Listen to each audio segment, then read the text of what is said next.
Damodar Yadav. Azad Samaj party Madhya Pradesh विधानसभा चुनाव 2023 के पूर्व प्रत्याशी दामोदर यादव जी की 2024 की लोकसभा चुनाव में होगी एंट्री। इन्होंने फेसबुक लाइव आकर कही बड़ी बात। ग्वालियर लोकसभा क्षेत्र से चुनाव लड़ने की तैयारी। भीम आर्मी चीफ चंद्रशेखर आजाद के नगीना लोकसभा सीट से चुनाव लड़ने को लेकर कही अहम बातें। तो दोस्तों, सभी साथी तैयार रहें और 2024 के लोकसभा चुनाव में अपना संघर्ष जारी रखें। दोस्तों, वीडियो में अंत तक जरूर बने रहिए और वीडियो को लाइक, चैनल को सब्सक्राइब और शेयर जरूर करें, क्योंकि दोस्तों आपके यह सब करने से हमारा हौसला बढ़ता है। हो गया हो गया पक्का। चलो, नमस्कार साथियों, आप सभी को प्रणाम। जय माधव, जय संविधान, जय ज्योति, जय भीम और जय सब हमारे उन महापुरुषों को प्रणाम करता हूं जिन्होंने सामाजिक चेतना लाने के लिए अपने जीवन को समर्पित किया और हम लोगों को इस लायक बनाया कि आज हम सब अपने हक और अधिकार की बात कर सकते हैं। बंधुओं, 2-3 विषय पे खास तौर पे आज आपसे मैं चर्चा करना चाहता हूं। आपको मालूम है कि विधानसभा चुनाव गया, उसके बाद लोकसभा का चुनाव अब सर पे है।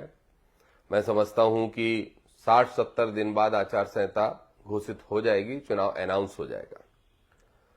मैं उम्मीद करता हूं और मुझे जिस तरीके का रिस्पांस भाई चंद्रशेखर आजाद जी को नगीना लोकसभा में मिल रहा है, मैं उम्मीद करता हूं कि निश्चित रूप से उनको सफलता मिलेगी और हम सब साथी भी पूरी ताकत के साथ उनकी मदद करने के लिए वहां पर पहुंचेंगे। इसके साथ साथ मैंने भी पिछले फेसबुक लाइव में ग्वालियर से चुनाव लड़ने की घोषणा की थी और भाई चंद्रशेखर आजाद जी भी जीते, आप सबके आशीर्वाद से मैं भी जीतूं और हम लोग जब सदन में, संसद के अंदर पहुंचेंगे तो पिछड़े, शोषित और वंचितों की बात, आवाज को न सिर्फ सदन में उठाएंगे, सदन से लेकर सड़क तक लड़ने का काम करेंगे। इसलिए मैं आप सबसे अपेक्षा करता हूं, मुझे पता है कि हमारे साथियों ने तैयारी शुरू कर दी है और उस तैयारी को और मजबूत बनाए, ऐसी आप सबसे अपेक्षा है। और निश्चित रूप से बहुत जल्द ही मैं खुद क्षेत्र में हर विधानसभा के अंदर जाके हमारे किसान जागृति सम्मेलन के माध्यम से, किसान सम्मेलन, कार्यकर्ता सम्मेलन के माध्यम से मैं हर विधानसभा में कोशिश करूंगा कि हर ब्लॉक स्तर तक चुनाव घोषित होने के पहले आपके बीच में पहुंचूं। विशेष तौर पे मुझे आपसे, खास तौर पे सिवड़ा क्षेत्र के मेरे सभी सम्माननीय मतदाता बंधुओं से ही नहीं, बल्कि मेरे परिवार का रिश्ता रखने वाले सभी उन साथियों से बात करना है जो पिछले 20 साल से दामोदर के अच्छे बुरे में दामोदर का साथ देने का काम कर रहे हैं।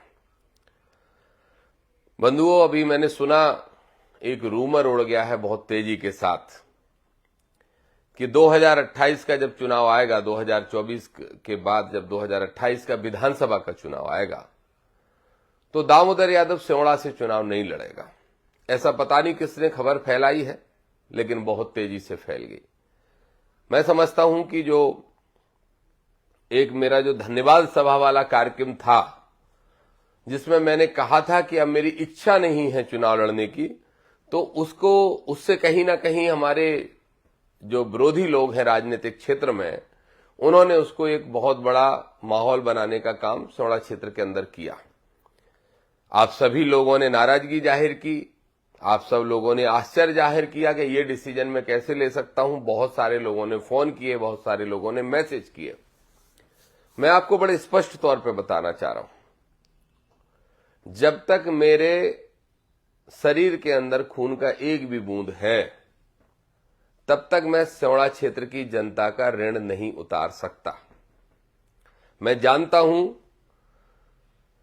कि पार्टियों से चुनाव लड़ना, पार्टियों के संगठन का होना, उस चिन्ह का जब सब लोगों के दिमाग में होना और पार्टी का अपना एक वोट बैंक होना और फिर धन बल का, शराब का बांटने वाली चीजें, चाहे वो साड़ी हो, चाहे वो तोड़ियां हो, चाहे आभूषण हो, उन सब का और सरकारी योजनाओं का जब लाभ लेके कोई व्यक्ति 43,000 वोट पे पहुंचता है, या कोई व्यक्ति 40,000 वोट पे पहुंचता है।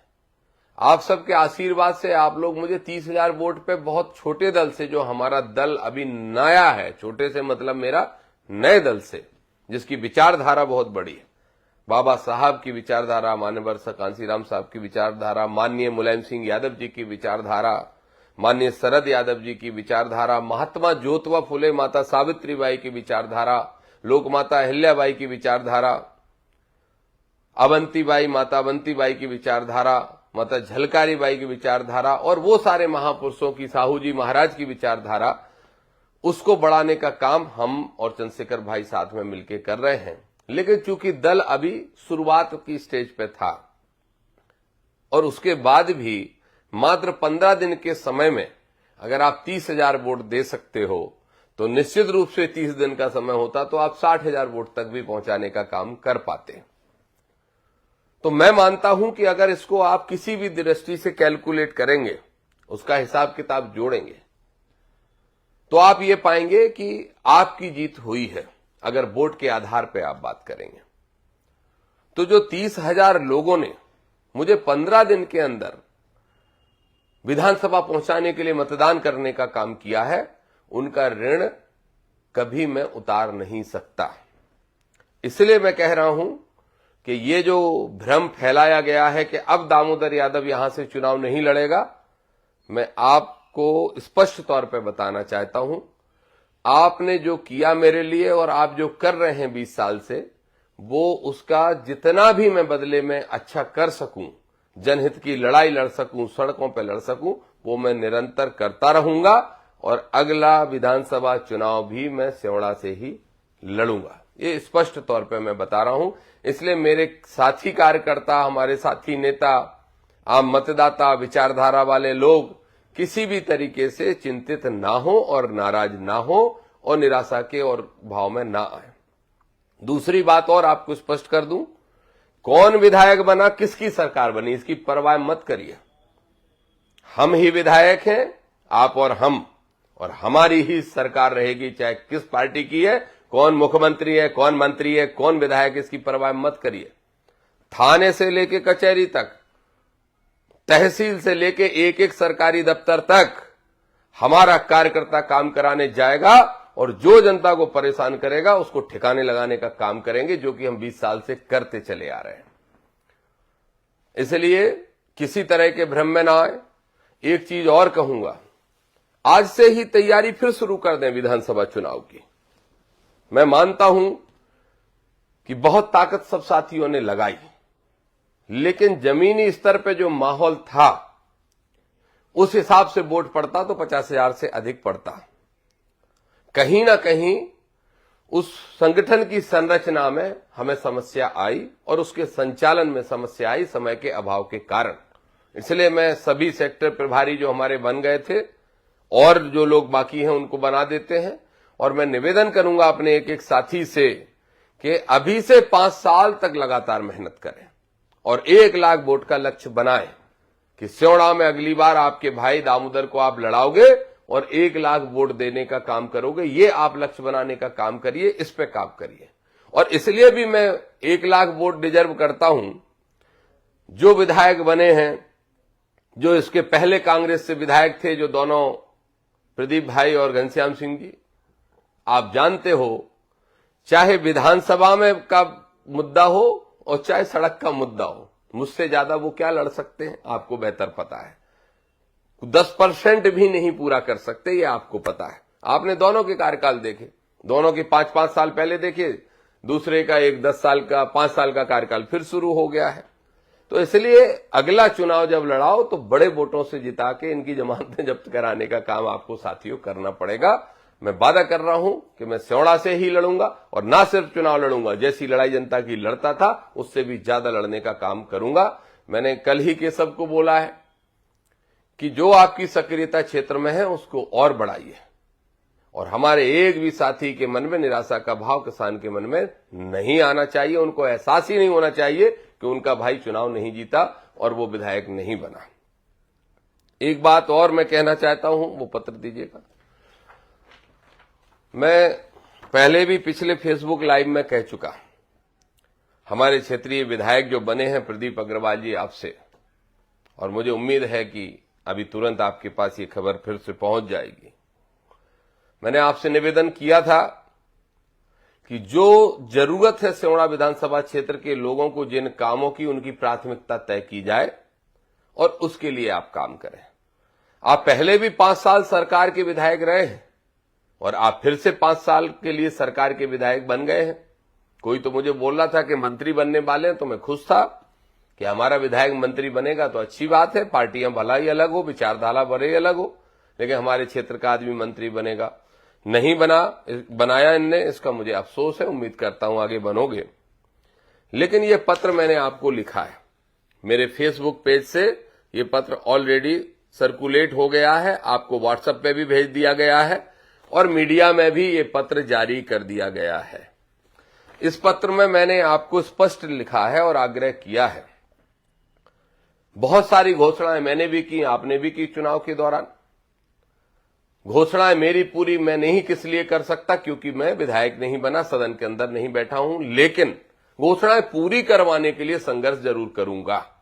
एक सबसे महत्वपूर्ण घोषणा जो आपकी और हमारी दोनों की ही रही चुनाव में, आप जिस नगर इंदरगढ़ में रहते हो, रोज देखते हो कितना ट्रैफिक जाम होता है, कितनी बुरी स्थिति उस शहर की है। क्या कारण है कि आज तक बाईपास आप स्वीकृत नहीं करा पाए। मेरे भाई प्रदीप अग्रवाल जी, विधायक जी, मेरा आपसे इस पत्र के माध्यम से स्पष्ट आग्रह है और उसी को चेतावनी समझ लीजिए कि अब आपकी सरकार बन चुकी, मुख्यमंत्री बन गए, मंत्री बन गए, अब आप तत्काल प्रभाव से इंदरगढ़ का बाईपास स्वीकृत कराइए। ये बहुत आवश्यक है। साथ साथ में जो हमारा डॉली पार क्षेत्र है, वहां लिफ्ट एरीगेशन की आवश्यकता है, नहर बनाने के लिए, वहां के किसानों के खेतों तक पानी पहुंचाने के लिए, उसका भी प्रयास आप भी करिए, हम भी करते हैं, हम भी मुख्यमंत्री से मिलेंगे। लेकिन ये जो इंदरगढ़ की सड़क का विषय है, बाईपास रोड का विषय है, मेरा आपसे निवेदन है कि सब काम छोड़ के इसको कराने के लिए आगे बढ़िए। और मैं आपसे आग्रह कर रहा हूं कि 1 महीने के अंदर इसको स्वीकृत कराएं। आज की तारीख नोट कर लें, 1 महीने के अंदर आपसे मेरा आग्रह है कि इसको स्वीकृत कराएं, अन्यथा मैं सैकड़ों साथियों के, हजारों साथियों के साथ आपका घेराव करने के लिए मजबूर हो जाऊंगा। जहां आपका कार्यालय, जहां आप बैठते हो, जहां आप रहते हो, वहीं आके घेराव करना पड़ेगा मुझे मजबूरी में। तो मेरा निवेदन स्वीकार करें, क्योंकि ये मेरा निवेदन नहीं, हजारों लोगों की जनभावना का प्रश्न है। ये मेरा आपसे विशेष आग्रह है। इसके साथ साथ बहुत सारे काम है क्षेत्र के। मैं विपक्ष के नेता के रूप में आपकी मदद करूंगा, आपके साथ खड़ा रहूंगा, लेकिन आपको लड़ना पड़ेगा। अगर आपकी सरकार में कोई नहीं सुनेगा तो आप हमें बताइए, हम आंदोलन और धरना प्रदर्शन करने के लिए तैयार हैं। लेकिन सेवड़ा क्षेत्र को अनाथ नहीं छोड़ा जाएगा। जैसा 50 साल से सेवड़ा क्षेत्र में होता आया कि विकास के नाम पे एक ईंट तक नहीं रखी गई है, वो विकास करना ही पड़ेगा और इन्हीं 5 सालों में करना पड़ेगा। ये आपका भी प्रयास होना चाहिए और मेरा तो प्रयास है। मैं सदन में नहीं हूं तो सड़क पे तो खड़ा हूं और सड़क पे लड़ने का काम करूंगा। ये मेरा आप सबसे निवेदन है। एक और विषय मेरे साथियों, सेवड़ा का ही नहीं बल्कि पूरे प्रदेश का है। एक बहुत महत्वपूर्ण मेरे पिछड़ा वर्ग के साथियों से मैं बात कहना चाहता हूं। मुझे बड़ी प्रसन्नता हुई, मैं वो लगभग 30,000 वोट का जो प्राप्त हुए उनका आकलन कर रहा था। कांग्रेसियों से भी कह रहा था और अभी भी कह रहा हूं, जो निष्ठावान कांग्रेसी हैं, जो पंजा को तो पसंद करते हैं लेकिन बीजेपी की विरोधी विचारधारा के हैं, उन सबसे कहना चाहता हूं, हमारे पास आओ, हमारे साथ आओ, हमारा साथ दो। ये किसानों की लड़ाई, पिछड़ों की लड़ाई, दलितों की लड़ाई, शोषित वंचितों की लड़ाई हम लड़ रहे हैं। कांग्रेस नहीं लड़ सकती। कांग्रेस की क्या हैसियत, कांग्रेस कैसे लड़ेगी, आप सोच के देखिए। इतना जबरदस्त माहौल होने के बाद जो पार्टी 116 की जगह 67 सीटें लेके आती है, वो पार्टी क्या भविष्य में कुछ अच्छा कर पाएगी? क्या हिम्मत है उस पार्टी की, मोदी जी से और अमित शाह जी की पार्टी से लड़ने की? इसलिए इस मध्य प्रदेश को हम तीसरा विकल्प मजबूती के साथ देने जा रहे हैं। इस मध्य प्रदेश की राजनीति में तीसरा और मजबूत विकल्प हम तैयार करने जा रहे हैं। मुझे बड़ी खुशी है कि हमारे पिछड़ा वर्ग के लोग जाग रहे हैं। सेवड़ा विधानसभा क्षेत्र के अंदर जो मुझे मत प्राप्त हुआ है, बहुत बड़ी संख्या में कुशवा समाज ने, पाल समाज ने, सभी उन पिछड़ा वर्ग की समाजों ने, साहू से लेकर सभी समाजों ने बहुत वोट दिया। मेरी जाति तो मुझे देती, ये तो बड़ा स्वाभाविक सा है, लेकिन जाटव भी देते, ये भी एक स्वाभाविक समीकरण था। लेकिन पिछड़ा वर्ग की बहुसंख्यक जातियों ने बहुत ताकत के साथ न सिर्फ मत दिया बल्कि पूरा समर्थन देते हुए मेहनत करके ऐसे चुनाव लड़ा जैसे वो खुद चुनाव लड़ रहे हो। मुझे प्रसन्नता है। इसका मतलब महात्मा ज्योतिबा फुले, माता सावित्रीबाई का प्रयास बेकार नहीं गया। बाबा साहब अम्बेडकर, कांसीराम साहब, माननीय मुलायम सिंह यादव जी और शरद यादव जी का प्रयास बेकार नहीं गया। सुखलाल कुशवाहा जी से लेके माता लोकमाता अहिल्याबाई, झलकारी बाई और अवंतीबाई के प्रयास बेकार नहीं गए। जिन्होंने देश की आजादी की लड़ाई लड़ी वो भी प्रयास बेकार नहीं गए, और जिन्होंने देश के अंदर सामाजिक क्रांति लाके गैर बराबरी के खिलाफ लड़ाई लड़के हमको हक दिलाने का काम किया, उनके भी प्रयास बेकार ना गए हैं, न उन प्रयासों को हम बेकार जाने देंगे। भले ही कांग्रेस कमजोर पड़े, लेकिन हम तीसरे विकल्प के साथ बहुत मजबूती के साथ खड़े होने वाले हैं। एक मेरा मुद्दा है, और ये मुख्यमंत्री जी को टैग करके और सभी बीजेपी के नेताओं को, प्रधानमंत्री जी और देश के गृह मंत्री जी को, सबको हम भेज रहे हैं। एक मेरी मांग है, भारतीय जनता पार्टी के लोगों, मुझे पता है कि आपको 60% वोट पिछड़ा वर्ग का मिल जाता है और 30% कांग्रेस को मिलता है, क्योंकि कांग्रेस को तो अकल है नहीं, ज्ञान है नहीं और आने वाला है नहीं, इसलिए हम कांग्रेस से कोई उम्मीद नहीं कर सकते। लेकिन आपको ये पता है, आप ये होशियारी कर ले जाते हो कि पिछड़े वर्ग के 4 चेहरे तैयार करके उनको बड़े पदों पर बिठाल देते हो और पिछड़ों का हक खाने का काम करते हो। जैसे उदाहरण के तौर पे आज माननीय मुख्यमंत्री बने हैं मोहन यादव जी, मुझे बड़ी प्रसन्नता है। मेरे समाज का आदमी बना, पिछड़ा वर्ग का आदमी बना, दूर से कहीं रिश्तेदार सभी होते हैं सामाजिक तौर पे, मुझे बहुत खुशी है। लेकिन मोहन यादव जी से मैं ये आग्रह करूंगा कि आदरणीय मोहन यादव जी, माननीय मुलायम सिंह जी, माननीय लालू जी के पद चिन्हों पर चलने का प्रयास करें। इस मध्य प्रदेश में अगर संख्या के अनुपात में भी आप भागीदारी नहीं दे सकते तो पिछड़ा वर्ग को जो आसपास के राज्यों में 27% आरक्षण मिल रहा है, वो 27% आरक्षण लागू कर दें। मंडल कमीशन की सिफारिशें लागू कर दें, मंडल कमीशन की जितनी भी सिफारिशें हैं वो लागू कर दें, पिछड़ों के साथ हित हो जाएगा।